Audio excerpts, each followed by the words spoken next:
June 4న వెల్లడి కానున్న AP ఎన్నికల ఫలితాలపై dot news exclusive minute to minute live coverage. Don't miss. నమస్తే, వెల్కమ్ టు డాట్ న్యూస్. మరోసారి ఏపీలో వైసీపీ అధినేత సీఎం జగన్ భారీ మెజారిటీతో గెలవబోతున్నారని ఎగ్జిట్ పోల్స్ లో టాప్ కంపెనీ ఆరామస్థాన్ చెబుతోంది. వైసీపీ తన ఓట్ షేర్ ను స్థిరంగా ఉంచుకుంది. ఈ ఎన్నికల్లో వైసీపీకి 49.41%, ఇక కూటమికి 47.55% ఓట్ పోల్ అయ్యాయని ఆరా సర్వే అంచనా వేసింది. అలాగే వైసీపీ వైపు మహిళలు 56% మొగ్గు చూపగా టీడీపీకి కేవలం 43% మహిళలే ఆసక్తి చూపారని సర్వే వెల్లడించింది. ఇక పురుషుల విషయానికి వస్తే వైసీపీ వైపు కేవలం 46% మహిళలే మొగ్గు చూపగా టీడీపీ వైపు 51% ఆసక్తి చూపించారని ఆరా మస్తాన్ వెల్లడించారు. వీటితో పాటు వైసీపీకి 110 నుంచి 120 స్థానాలు వస్తాయని, కూటమికి 55 నుంచి 65 వస్తాయని అంచనా వేశారు.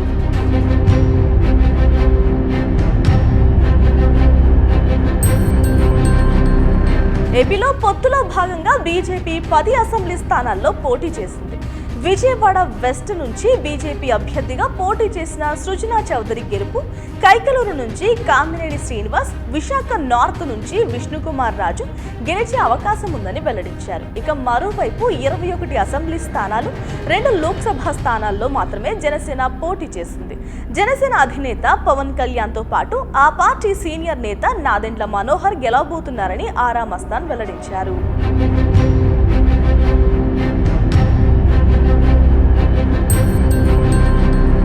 ఇక టీడీపీ విషయానికి వస్తే ఆ పార్టీ అధినేత నారా చంద్రబాబు నాయుడుతో పాటు ఆ పార్టీ కీలక నేతలు లోకేష్, నందమూరి బాలకృష్ణ, అచ్చెన్నాయుడు గెలుపు అవకాశాలు ఎక్కువగా ఉన్నాయని వెల్లడించారు. ఇక వైసీపీలో మంత్రులుగా పనిచేసిన కొందరికి ఓటర్లు మొండి చేయి చూపించే అవకాశం ఉందని ఆరా మస్తాన్ తెలిపారు.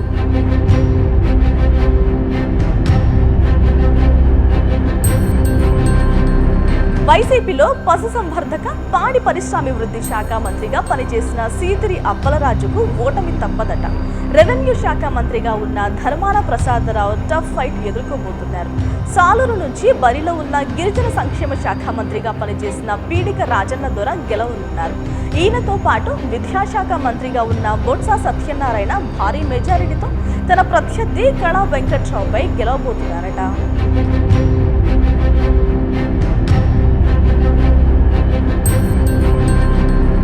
గాజువాక నుంచి బరిలో ఉన్న ఐటీ శాఖ మంత్రిగా పనిచేసిన గుడివాడ అమర్నాథ్ ఓటమి తప్పదని, ఆయనతో పాటు మంత్రులుగా పనిచేసిన కారుమూరి నాగేశ్వరరావు, చెల్లుబోయిన వేణుగోపాల్, కొట్టు సత్యనారాయణ, ఆదిమూలపు సురేష్, రోజా, ఉషా శ్రీచరణ్ ఓటమి చెందుతారని వెల్లడించారు మస్తాన్. ఇక మరోపక్క మంత్రులుగా పనిచేసిన మరికొందరు విశ్వరూప్, దాడిశెట్టి రాజా, తానేటి వనిత, మేరుగ నాగార్జున, కాకాని గోవర్ధన్ రెడ్డితో పాటు బుగ్గన రాజేంద్రనాథ్ రెడ్డి, అంజద్ భాష, పెద్దిరెడ్డి రామచంద్రారెడ్డి గెలవబోతున్నట్లు తెలిపారు.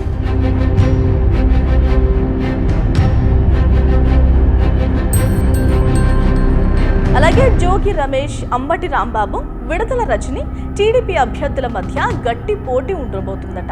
ఇక మరోవైపు వైసీపీ, టీడీపీ కీలక నేతలను మనం చూస్తే వైసీపీలో మంత్రిగా పనిచేసి తర్వాత టీడీపీలో చేరి గుంతకల్ నుంచి పోటీ చేశారు. ఆయనకు ఓటమి తప్పదని తేల్చి చెప్పారు. ఇక వల్లభనేని వంశీ గన్నవరం నుంచి, రఘురామకృష్ణం రాజు ఉండి నుంచి గెలిచే ఛాన్స్ ఉందని తెలిపారు మస్తాన్.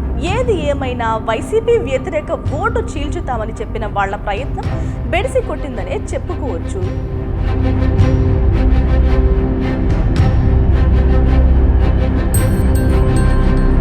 వైసీపీ ఓటు చీరలేదు, కూటమి పాచిక పారలేదు, అయినా తనివి తీరలేదు అని కూటమి నేతలు కూని రాగాలు తీసుకోవాల్సిందే అంటున్నారు రాజకీయ విశ్లేషకులు.